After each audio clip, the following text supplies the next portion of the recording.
রহমানির রহিম। তারাবি নামাজের ফজিলত। তারাবি নামাজ পবিত্র রমজানের অন্যতম একটি ফজিলতপূর্ণ আমল। এশার নামাজ আদায়ের পর তারাবি আদায় করা সুন্নাত। রমজান মাসে প্রত্যেকটি নফল ইবাদতের সওয়াব ফরজের সমান দেওয়া হয়, সুবহানাল্লাহ। আরেকটি ফরজের সওয়াব 70টি ফরজের সমপরিমাণ বলে গণ্য করা হয়, সুবহানাল্লাহ। এটি রমজান মাসের অনন্য বৈশিষ্ট্য।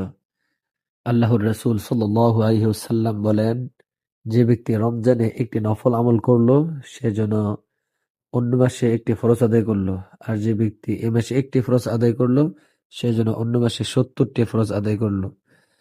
মিশকাত হাদিস নাম্বার 1868। সুতরাং রমজানের তারাবি নামাজের সওয়াবও এই হিসেবে দেওয়া হবে। রমজান মাসে রাসূল সাল্লাল্লাহু আলাইহি সাল্লাম নিজে তারাবি নামাজ পড়েছেন এবং সাহাবায়ে কেরামকে পড়ার জন্য নির্দেশ দিয়েছেন।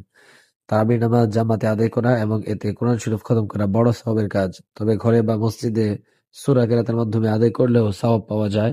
রমজানে তারাবি নামাজ আদায় করে সমস্ত গুনাহ আল্লাহ ক্ষমা করে দিবেন।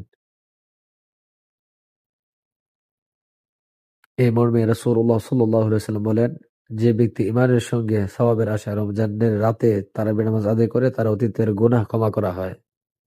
সহিহ বুখারী হাদিস নাম্বার 2047।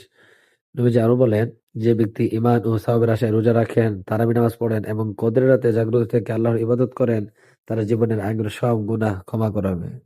মিশকাত হাদিস নাম্বার 1862। সুবহানাল্লাহ। তারাবির নামাজ রমজান মাসের একটি বিশেষ ইবাদত। এই নামাজ নারী পুরুষ উভয়ের উপর সুন্নাত। তবে পুরুষের জন্য তারাবির জামাত করে সুন্নতে মুআক্কাদায়ে কিফায়া, আর নারীরা জামাত ছাড়াই একা একা পড়ে নেবে। রমজান মাসে তারাবির নামাজের মধ্যে একবার কোরআন খতম করা সুন্নত।